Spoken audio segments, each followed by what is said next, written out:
জঙ্গি যোগে জালে পড়ুয়া, জঙ্গি যোগ সন্দেহে ধৃত কলেজ পড়ুয়া, গ্রেফতার কম্পিউটার সায়েন্সের ছাত্র। বাংলাদেশের জঙ্গি সংগঠনের লিঙ্কম্যান হিসেবে কাজে তথ্য পেয়ে অভিযানে এসটিএফ ও রাজ্য পুলিশ। পানাগড় থেকে ধৃত মোহাম্মদ হাবিবুল শেখ, আর এ নিয়েই তুঙ্গে উঠেছে রাজনৈতিক চর্চা।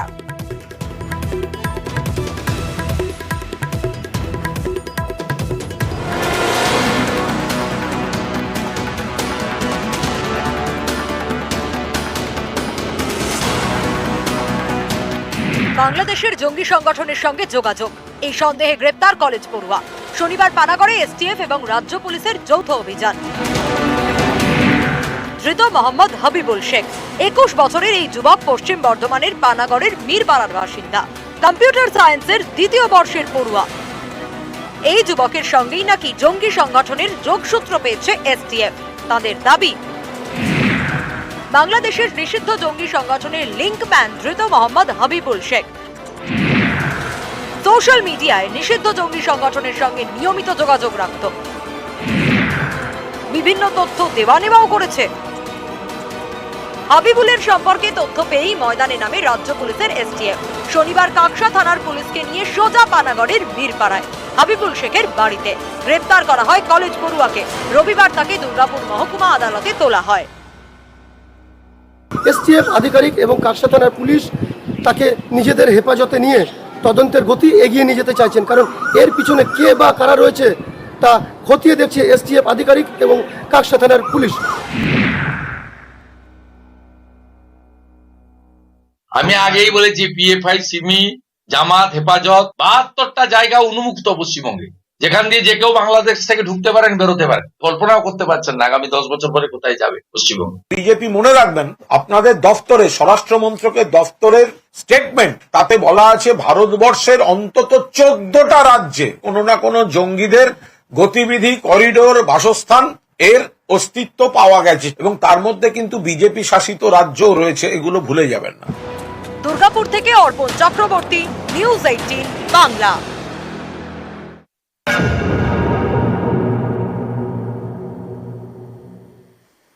নিকাশি যন্ত্রণা কাকে বলে, ছবিটা দেখুন। দেখুন, সারা বছর আন্দুলের যে জায়গা, সেই জায়গা, সেই গ্রামে জল যন্ত্রণা, বছর ভর আন্দুলের গ্রামে জল যন্ত্রণা, কারণ জলাশয় বুঝিয়ে সেখানে তৈরি হচ্ছে নিকাশি নেই, জলাশয় বুঝিয়ে তৈরি হচ্ছে নির্মাণ, কোথাও তৈরি হচ্ছে বহুতল, আবার কোথাও তৈরি হচ্ছে কারখানা। আর এর জেরেই বেহাল নিকাশি, আর এতেই দুর্ভোগ চরমে।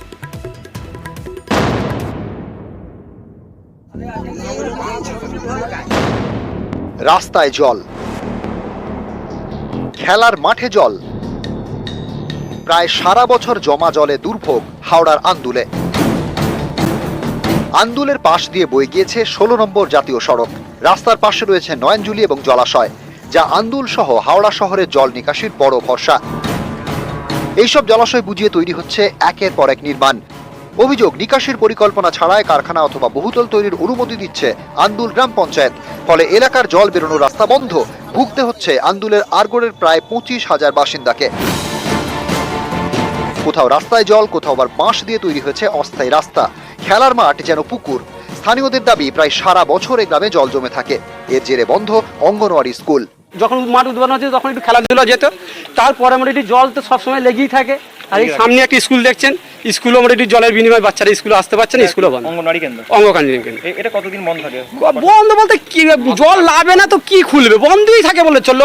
যদি 12 মাসে একটা বছর মোটামুটি 10 মাস বন্ধ, 2 মাস খোলা। মাঠটায় লোক ভর্তি থাকতো সবসময়, শুকনো তো 10 বছর 12 বছর জলে ভরে যাচ্ছে এই কারখানা হতে।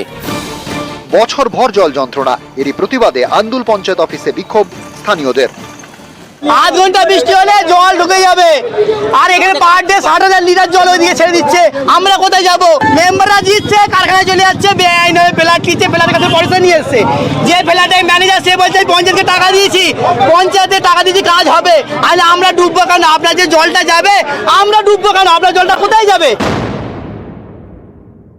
চাইছি যাতে NH6 রোড দিয়ে জলটা বেরিয়ে যায়, কারণ আমাদের ওইটাই হচ্ছে মেন ড্রেন। NH6 এ জঙ্গলপুরের যে ড্রেনটা আছে ওই ড্রেন, কারণ আমরা ভ্যাসেল লাগিয়ে খুব তাড়াতাড়ি দ্রুত আমরা এটা পরিষ্কার করব, এবং ওটার অ্যামাউন্ট প্রায় 30 লাখ। আন্দুল পঞ্চায়েতের তরফ থেকে পরিস্থিতি বর্ষার আগেই সামাল দেওয়ার আশ্বাস দেওয়া হয়েছে। তবে স্থানীয় বাসিন্দাদের দাবি, এইটুকু সময়ের মধ্যে কি করে এত বড় সমস্যা মেটাবে পঞ্চায়েত, সেই প্রশ্নচিহ্ন থেকেই যাচ্ছে। দেবাশিস চক্রবর্তী, নিউজ 18 বাংলা, হাওড়া। হাওড়ার আন্দুলের বেহাল নিকাশির জন্য কি অবস্থা সেই গ্রামের, ছবিটা দেখলেন। কিন্তু আরো একটা ছবি দেখাই আপনাদের, দেখুন যে ছবি আপনারা দেখছেন সরকারি হাসপাতালের ছবি দেখছেন, সিউড়ি সুপার স্পেশালিটি হাসপাতাল। আর এই হাসপাতালে সরকারি হাসপাতাল, সেখানে বেহাল নিকাশি, কারণ এমার্জেন্সি ওয়ার্ড সহ গ্রাউন্ড ফ্লোরে জমছে বাথরুমের নোংরা জল, আর সেই জল পেরিয়েই প্রতিদিন যাতায়াত, ভোগান্তি চরমে।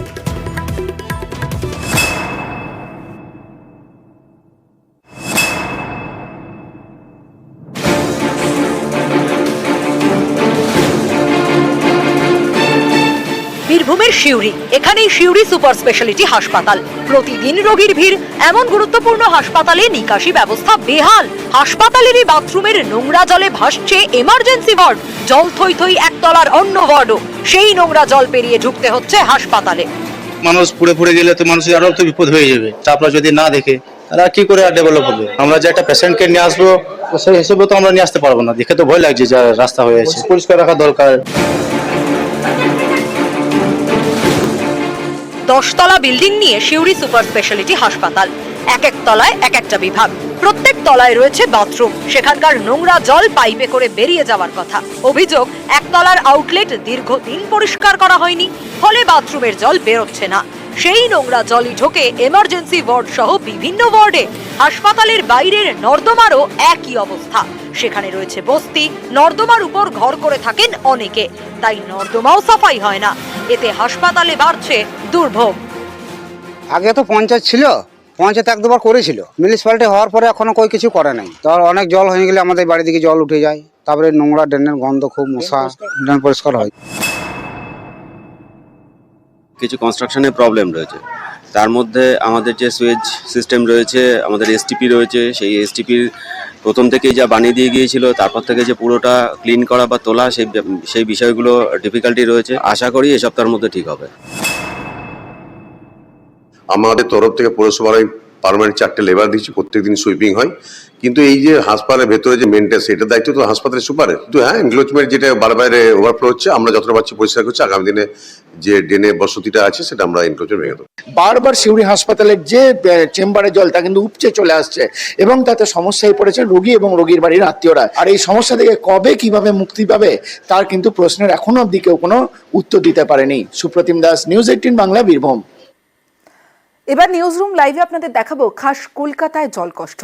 বাড়ি বাড়ি কল আছে, অভিযোগ সেই কলের জল পরিশ্রুত নয়, খাওয়া যায় না, তাই জল কিনে খেতে হয়। কালিকাপুর সহ আশপাশের এলাকার বাসিন্দারা জল নিয়ে জেরবার।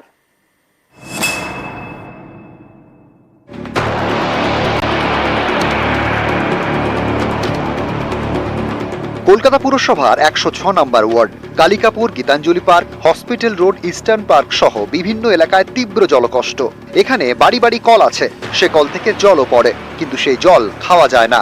অভিযোগ, জল পরিশ্রুত নয়। এতে চরম দুর্ভোগে প্রায় 30,000 বাসিন্দা, বাধ্য হয়ে জল কিনে খেতে হচ্ছে। দীর্ঘদিন ধরে পানীয় জলের খুব সমস্যা।